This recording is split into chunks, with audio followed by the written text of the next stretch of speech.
Hai, Assalamualaikum. Nama aku Farah dan kali ini aku akan sedikit mengulas dari artikel yang telah aku baca. Judulnya Metodologi Fatwa MUI karya Fakhri Zakiman. So, kali ini aku akan menjelaskan mengenai metodologi istinbat hukum MUI. Jadi, sebenarnya metodologi istinbat hukum MUI itu sudah dicantumkan dalam pedoman penetapan fatwa MUI nomor 596-MUI-10-1997 yang bunyinya jadi fatwa itu harus berupa suatu pendapat yang mana dilandaskan oleh dalil-dalil yang kuat seperti Al-Quran dan juga hadis.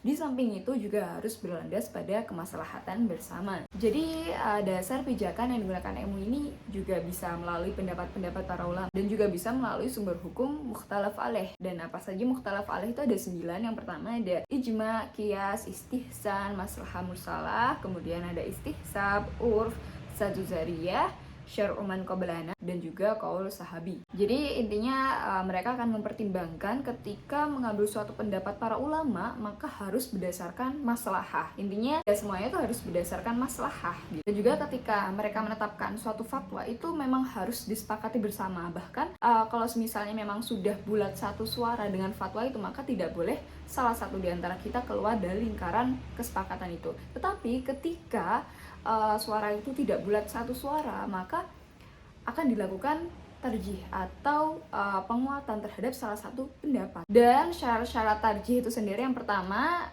tidak dilakukan pada dalil qat'i karena kan qat'i itu pasti, jadi memang nggak bisa diutik-utik. Terus yang kedua itu adanya pertentangan dua dalil yang memang dia tuh tidak bisa dikompromikan. Kemudian yang ketiga yaitu mencari dalil pendukung salah satunya. Jadi ibaratnya adalah ketika fatwa A ini didukung oleh hadis sahih, kemudian fatwa B didukung oleh hadis dhaif, maka mana yang lebih dikuatkan? Pastinya fatwa A. Tetapi bagaimana ketika keduanya ini didukung oleh hadis sahih? Maka kita harus mencari fatwa mana yang didukung oleh hadis paling banyak. Misalnya fatwa A ini didukung 5 hadis sahih, tetapi fatwa B didukung oleh 1 hadis sahih. Maka dari sini kita sudah tahu mana yang lebih dikuatkan. Tapi kalau tarjih ini tidak mampu untuk memberikan suatu jawaban, maka kita akan melakukan takhrij. Takhrij itu sendiri macamnya banyak. Jadi yang pertama itu takhrij dengan analogi kasus. Jadi misalnya ada suatu kasus di masa kini, kemudian diselesaikan dengan cara melihat kasus-kasus terdahulu yang didukung oleh pendapat para ulama, yang mana dia ada suatu kemiripan. Lalu yang kedua yaitu mengkaji dari literatur fikih para ulama. Kemudian yang ketiga yaitu bahas ilat. Jadi ilat itu sendiri merupakan alasan dasar ataupun dasar-dasar hukum yang dijadikan sebagai rujukan hukum.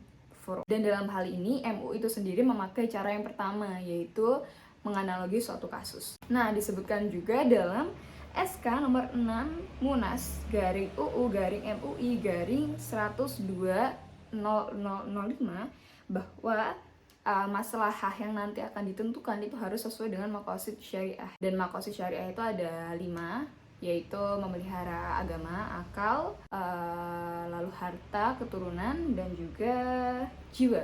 Lalu yang kedua pastinya tidak bertentangan dengan nas. Nas itu sendiri adalah Al-Quran dan juga hadis. Kemudian yang ketiga yaitu masalah itu sendiri ditentukan oleh lembaga yang kompeten di bidangnya dan juga melalui ijtihad jama'i. Oke, jadi mungkin itu sedikit tentang gambaran metodologi istinbat hukum MUI. Sekian dari saya. Wassalamualaikum warahmatullahi wabarakatuh.